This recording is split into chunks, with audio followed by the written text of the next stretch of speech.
신율의 뉴스 정면 승부 4부 시작하겠습니다. 오늘 4부 정면 인터뷰에서 만나볼 분 더불어민주당 박용진 전 의원입니다. 지금 전화 연결되어 있습니다. 의원님 안녕하세요. 네, 안녕하세요. 박용진입니다. 예. 자, 오늘 그저 특사 발표했잖아요. 그죠? 네, 오늘 광주에서 들었습니다. 아, 광주 계세요 지금? 거기 왜 예, 계세요? 예? 거기 왜 계세요? 아, 예. 저 만나야 될 분들은 광주에도 있습니다. 아이, 물론 그러시겠죠.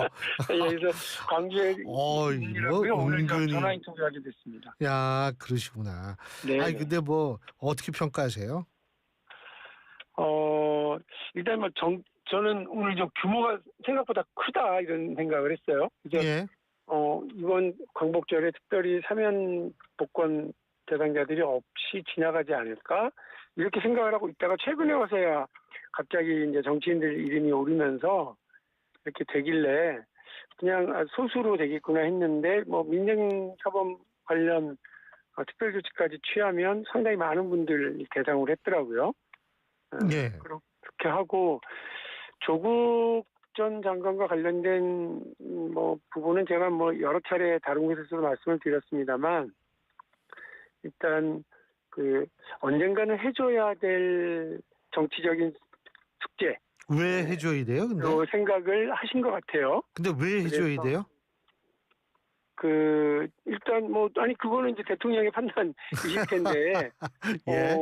민주당의 입장에서 보면 지난 탄핵 국면에서도요 그렇고 대통령 네. 선거 과정에서도 그렇고 어쨌든 조국혁신당은 민주당의 가장 적극적인 협력 파트너로 같이 했고요. 예. 그 조국혁신당이 가장 기대하고 요청하고 있었던 사안이 조국 전 장관의 사면, 조국혁신당 대표의 사면 복권이 아니었겠습니까?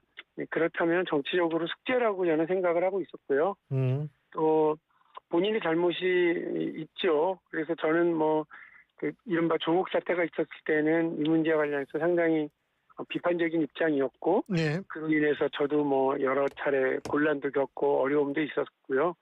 예, 그렇지만 그와 관련된 처벌을 받았고, 또 가족이 다 상당히 긴 시간 동안 고통을 겪었으니까 이 문제를 어쨌든 풀어주는 것이 맞겠다, 매듭을 풀어주는 것이 맞겠다는 생각은 최근에 질문을 하시면 그렇게 대답을 하고 있는 중입니다. 예. 알겠습니다. 저 윤미향 전 의원은 어떻게 보세요? 글쎄요, 다른 정치인들도 상당히 많더라고요.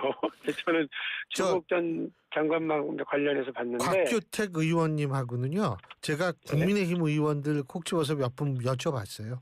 네. 그래서 지금 윤미향 전 의원 여쭤보는 거예요. 아니, 그래서 저는 다른 분들도 많지만, 저는 이번에 여야가 균형을 맞춰야 되긴 하지만, 굳이 홍문종, 심학봉, 정찬민 이렇게 뇌물 혹은 금전 비리와 관련된 그 분들을 저렇게 균형을 맞춰서 했어야 하나 하는 생각은 들어요. 예. 근데 이제 윤미향 전 의원 물어보시니까 저는 윤미향 의원 관련해서 무슨 재판 과정 전체가 잘못된 것처럼 얘기하시는 거는 적절치 않다고 생각을 합니다. 그러나 1심과 2심이 이제 엇갈렸잖아요. 예. 주요 건과 관련해서는. 예. 그래서 아마 그렇게들 얘기하시는 것 같은데 1심과 2심이 이제 엇갈린 판결들은 대한민국에 많아요. 그렇다고 그래서 어느 한 1심이든 2심이든 재판부가 그것 때문에 탄핵받아야 된다고까지는 생각하지는 않고요. 어쨌든 법의 정의를 찾아가기 위해서 우리 사회가 삼심제를 채택을 하고 있으니까 꼭 그렇게 볼 일은 아니라고 생각을 합니다만 어쨌든 윤미향 의원도 포함이 됐네요. 그렇죠. 근데 이게 수적으로 계산을 해보면은 지금 여당 관련 정치인들보다 야당 출신 정치인들이 수적으로는 더 많다고 그러더라고요. 그래요? 제가 세보지 못했습니다. 저도 세보진 않아. 그냥 기사만 이렇게 보고서 이걸 누가 일일이 세보고 있어요. 예. 근데 네. 그렇다고 주장은 하더라고요. 근데 어쨌든 제가 볼 때에는 근데 이것도 하나 여쭤봐요. 이 국민 통합에 기여합니까? 이렇게 정치인들 사면해주면? 법무부에서 설명하고 대통령실에서 설명할 때는 국민 통합에 뭐 기대한다, 경제 성장 뭐 여기에도 기대를 한다 이렇게 했던 것 같은데 정치인 사면에만 붙는 기대 사항은 아닌 것 같고요. 그 사회 통합과 국민 통합에 도움이 되길 바라는 의미에서 여러 이제 사법적인 처벌된 사람들을 이렇게 사면해 주는 거는 대통령이 이제 고유 권한이니까요. 예. 그런 의미에서 그걸 덧붙이고 기대한 것 같습니다. 아니 좀 전에 저희 그 방송에 나오셨던 김민하 평론가님은 과거 사례를 봤을 때 정치인 사면을 해줬다고 이 국민 통합에 기여한 적은 없었다 이런 말씀에서 제가 여쭤본 거예요. 저는 사실 한마디 덧붙이고 싶은 건요. 예. 그 오늘 경제인 사면에 보니까 삼성 관련해서 그동안 우리 사회에 가장 큰 문제가 많았었던 여러 이제 범죄 혐의와 관련해서 특히 삼성물산 제일 먼저 합병 과정에서나 경영권 승계 과정에서 불법 행위를 주도하고 주모했던 사람들이 다 풀려났더라고요. 다 사면복권 됐더라고요. 그거는 경제 성장에 도움이 될까요? 잘 모르겠어요. 시장 경제의 투명성과 균형성을 잘 맞춰나가는 게 중요한데 재벌 총수와 총수 일가를 위해서 복무하는 게 기업인들의 역할이 아니잖아요. 예. 이렇게 되면 우리 경제 성장을 위해서 꼭 필요한 그 이제 투명성 이런 것들에 대한 어떤 신호를 주게 될까 이거는 좀 걱정스러워요. 미리 알았더라면 이번에 좀 우려됩니다라고 반대 의견을 냈을 텐데 그 부분은 오늘 발표되고 나서야 제가 봤고. 우리 박용진 의원님이 정말 인터뷰 기술이 대단하시네요. 제가 이제 정치인 사회 얘기했는데 은근히 언제 경제인 쪽으로 갔어요. 아니 예? 인터뷰 기술이 아니라 저는 저대로 제가 하고 싶은 말을 해야죠. 당연하죠. 삼성이나 재벌 총수 일가의 이런 잘못된 경영 행태 때문에 이번에 우리가 상법 개정안 하자고 그런 거 아니었겠습니까? 그렇죠. 근데 그렇게 했던 상법 개정 어렵게 해놓고는 기업에 도움이 되네 안 되네 이렇게 기업인들이 볼멘 소리 하는데 정상적으로 기업 운영하는 분들은 암시랑도 안 해요. 상법 개정안 됐다고 해서 거기에 피해볼 사람이 누가 있습니까? 오히려 개미 투자자들 이익을 보호하는 조치가 상법 개정안이 있는 거고 그동안 기업 오너라는 이유로 특권과 특혜를 누려왔던 총수 일가들의 잘못된 권한 행사를 이렇게 좀 제지하는 효과가 있는 거건데 이번에 이제 사면복권의 그런 기업의 악행의 어떤 대표적인 케이스가 됐다고 하는 게 좀 안타깝다 이런 말씀입니다. 자, 제가 이거 잠깐 읽어야 될 부분 좀 있겠습니다. 네. 8월 4일부터 8월 8일까지 대통령 국정 수행 지지도 평가를 했는데요. 전국 18세 이상 남녀 2,506명을 대상으로 ARS 조사를 했고요. 정당 지지도는 8월 7일부터 8월 8일까지 전국 18세 이상 1,006명을 대상으로 역시 ARS 조사를 했고요. 이 여론조사는 에너지경제신문이 에너지경제신문 의뢰로 리얼미터가 ARS 여론조사에 실시한 겁니다. 예. 자세한 내용은 중앙선거 여론조사심의위원회 홈페이지를 참조하시면 되시는데 자, 첫째, 이재명 대통령 지지율이 뚝 떨어졌어요. 이거 왜 그렇다고 보세요? 일단 조사기관에서 밝힌 케이스를 보면 일단 세법 개정과 관련된 논란, 그리고 이춘석 논란, 그리고 이제 조국 윤미향 사면 논란 이렇게 영향을 미치지 않았겠느냐 이렇게 지적을 했고요. 저도 그런 최근에 그런 논란됐던 사건들이 영향을 미치지 않았겠나 싶기는 합니다. 근데 이제 이게 정기조사잖아요. 예. 그러니까 주기적으로 계속 이렇게 일관되게 쭉 해오던 케이스고, 이게 이제 떨어졌다라고 그러면 상당히 경계심을 가져야 될 우리 여당 입장으로서는 경계심을 가지면서 이 결과를 분석해야 된다고 보거든요. 또 최근에 조사 기관에서 지적한 부분들, 그런 부분들이 어떤 민심에 역행하는 지점들이 있었다라고 이제 본다면 그 부분들을 어쨌든 잘 마무리하기 위한 노력들을 해야 되는데 일단 사면은 이제 넘어간 거고요. 그래도 거기에 대한 평가는 있겠죠. 예, 이춘석 건이 이제 있는 거고요. 그러니까 이제 이걸 얼마나 정광석과 같이 앞으로 잘 수사까지 마무리하고 발본색원을 할 거냐 이 부분이 있고 또 하나는 이제 세법 개정안인데 어제 당정대라고 그러나요? 당정대 회의를 했는데 거기에서 일단 결론을 못 내고 유보를 했더라고요. 그런데 그 부분도 신속하게 어떤 결론을 내려서 이렇게 악영향을 미칠 만한 사안들에 대해서는 좀 관리를 해 들어가야 될 필요가 있겠다는 생각을 합니다. 정당 지지율도 민주당이 떨어졌어요. 뚝 떨어졌어요, 이것도. 네. 54.5에서 48.4로 떨어졌으니까.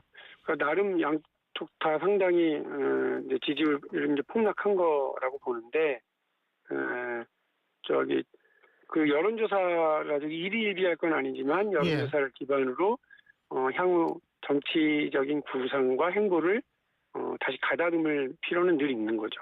저는 그렇게 해야 된다고 봅니다. 오차범위 내에서의 이 좀 변화라면 좀 뭐 그럴 수 있겠다라고 생각이 드는데 이게 대통령 지지율은 오차범위로 훨씬 넘는 거거든요.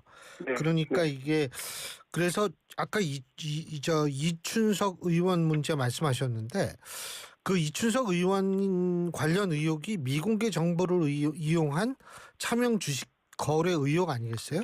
그럼 이것도 사실은 공정에 관한 문제라는 문제 제기는 가능하잖아요. 미공개 정보니까. 그렇죠. 그러면은 조국 전 대표도 공정에 관한 문제 때문에 조국 사태 그러면 다 공정이 생각나. 이게 중첩될 가능성이 있다고 보십니까? 뭐 지나간 일과 또 새로운 일과가 이제 문제이긴 한데요. 예. 저는 조국 사태 때보다도 그 부동산 때요. 예. 이렇게 오히려 이제 정부 정책과 정부의 부동산에 대한 철학과 이런 것과 완전히 엇나가게 아니 집이 두 채 세 채 주요 고위 공직자들이 집이 두 채 세 채 있거나 부동산 특이의 흔적이 있거나 이러면서 전수조사를 하고 막 난리도 아니었거든요. 예. 근데 그랬던 그 이른바 LH 사태가 촉발한 부동산 사태가 정권을 휘청휘청하게 만들었고 결국은 대선 패배까지 연결됐었던 그 악몽이 사실은 기억이 나요. 오히려 그쪽으로 연결해 보시는 게 이춘석 의원의 사건 의혹을 보면 그 생각이 나는데 예, 오히려 이제 개인의 이익을 중심으로 이제 이런 일이 벌어졌기 때문에 정치적인 문제이고 국민들에게 아주 예민하고 민감한 문제였기 때문에 그런데요. 이번에도 역시 마찬가지죠. 이제 주식 시장은 키워야 되겠다라고 하면서 근데 또 나중에 좀 보니까 세법 개정안은 또 오히려 거기 반대 신호로 좀 나타나고 보니까 주요 공직자가 주요 정치인이 그렇게 사익을 추구하고 있는 모습이 딱 드러나 버렸으니까요. 그 부분에 대해서 상당히 국민들에게 주는 상처가 크고 분노의 크기도 폭발적일 수 있겠다라고 하는 폭발성을 당 지도부가 정청래 당대표가 파악을 한 것 같고 그래서 발빠르게 움직이는 이유가 되지 않았을까 싶습니다. 지금 정청래 대표 말씀하셨는데요. 네. 이 지지율이 떨어지게 된 민주당 지지율이 떨어지게 된 이유 중에 하나가 정청래 대표의 지나친 강공 때문이다. 뭐 이런 분석도 있는데 동의하십니까? 아니 또 무슨 장 있으면 여기저기 다 갖다 붙이긴 하는데 그래도 대표 된 지 일주일 됐나? 근데 정청래 때문에 폭락했다 그러는 건 좀 정청래 대표로서는 억울한 일이죠. 그래서 정청래 대표가 그 이야기한 강공 드라이브 중에 일부는 또 그 워낙 국민의힘이 못하기 때문에 국민의힘이 지금 윤석열 늪을 뭐 건너기는커녕 전환길이라고 하는 새로운 구덩이를 파고 그 안으로 들어가고 있잖아요. 이러고 있는 와중이라서 이 강공 드라이브가 강공으로 안 먹히고 오히려 그냥 상식적이고 일상적인 국민의 그냥 일반적인 인식을 대변하는 것 같은 느낌마저 있단 말이죠. 그러니까 저는 정청래 대표의 등장을 바로 이렇게 연결하기는 약간 뭐 시기적으로 조금 억지스러운 장면이 있네요. 알겠습니다. 근데 그 정청래 대표가 얘기하는 국민의힘 10번 100번 정당 해산 시켜야 한다. 동의하십니까? 정당은 뭐 한 번 해산시키면 됐지 뭐 10번 100번까지야 가겠습니까만 근데 이제 이거는 사실 정치적 프레임이거든요. 그러니까 민주당으로서는 국민의힘을 내란 정당으로 만들고 그쪽 구석으로 몰고 가면 가장 그러니까 우리로서는 상대하기가 쉽지 않습니까? 근데 국민의힘이 어떻게 해야 됩니까? 그러니까 민주당을 예전에 국민의힘이나 이쪽에서 친북 정당으로 몰고 가려고 할 때 이 친북 정당 프레임에서 빠져나오기 위해서 다양한 얘기를 하거든요. 새로운 인물도 이제 안보라든지 국방 분야의 전문가들이나 거기 출신들을 예. 영입한다든지 이런 걸 해요. 예. 새로운 모습들을 보이려고 해요. 지금 국민의힘은 그럽니까? 내란 정당이라고 할 때 내란 정당 아니라고 그러면서 부정선거 음모론자를 당원으로 받아들이거나 그런 주장을 하는 사람들이 여전히 당 지도부에 있거나 거기에 동조했던 사람들이 더 큰 목소리를 내고 있는 전당대회 모습을 보세요. 그러니 정청래 당대표가 아무리 좀 센 발언을 한다고 해도 그게 센 목소리가 아니라 저 엉망진창 아수라장을 보이고 있는 국민의힘을 공격하는 적절한 표현력으로 보이는 상황이라니까요. 그러니까 저는 정치적 프레임인 줄 알면서 글이 들어가고 있는 국민의힘은 바보 정당이다. 2달 전에도 전한기 씨는 국민의힘에 입당할 때도 부정선거 음모론자였고 윤 어게인을 외치던 사람이었고 탄핵은 잘못됐다고 주장하던 사람이었어요. 그런 사람은 입당을 승인하고 당내에서 목소리를 낼 수 있게 판을 깔아주고 이제 2달도 안 돼가지고 제명시키려고 그런다? 이 당의 전세 전망 분석 능력은 2달짜리가 안 되는 거예요. 어떻게 이런 사람들한테 국가를 맡기고 정치를 맡기고 제1야당의 노릇을 맡길 수가 있어요. 2달짜리도 안 되는 바보 정당인데. 전한길 씨 입당은 그분이 그 전한길이라는 성함이 이 가명이래요. 진짜 이름을 몰라가지고 들어올 때는 전한길이라고 쓰지 않았을 거예요. 왜냐하면 그러면 그게 정당에서 기본적으로 그걸 확인하는 절차도 있을 텐데 그 말이 안 된다고 보고 그리고 그 뒤에라도 본인 이름이 아닌 가명으로 들어왔다고 쳐요. 가명으로 입당한 전한길이 가명이고 본명으로 입당 원서 써서 들어와서 몰랐다는 거예요. 이게 나중에라도 드러났지 않습니까? 그러면 그때서 조치를 했었어야죠. 간단한 그 주장 자체가 위험한 주장이잖아요. 예. 우리 박용진 의원님 이제 다시 기지개를 한번 키셔야죠. 그죠? 어떤 의미로 말씀을? 정치 이제 다시 준비하셔야 되는 거 아닌가요? 예, 저 정치는 계속 할 생각입니다. 그죠? 해야죠. 예. 근데 그 지방선거 뭐 준비 안 하세요? 지방선거는 저로서는 강북구 구청장이나 서울시장 얘기하실 걸 텐데 예. 서울시장. 예. 근데 글쎄요. 정치를 좀 하다 보니까 정치인은 자기가 뜻만 가지고 있는다고 해서 되는 게 아니고요. 그래서 일종의 선수답 농사 짓는 거랑 비슷해서 하늘에서 비 내리길 기다려야 되거든요. 그래서 손에서 쟁기는 놓지 않고 호미를 움켜쥐고 있대. 하늘에서 비가 올 때까지 자기 역할은 열심히 해야죠. 어떻게 조금 날씨도 흐리고 좀 어떻게 천둥도 치고 그래요? 광주도 비가 오네요. 서울에서도 비가 오기를 기대하겠습니다. 야, 진짜 저희가 얘기하는 게 완전히 선문답 그 자체 아니에요? 예? 근데 뭐 어쨌든 뭐를 하시든 간에 제가 볼 때에는 그런 객관적인 입장을 견지하시면 제가 볼 땐 많은 분들이 공감하시는 그런 정치인이라고 생각을 합니다. 비가 응원 말씀 감사합니다. 별 말씀은 비가 막 너무 폭우가 올까봐 걱정인데. 그러면 안 되죠.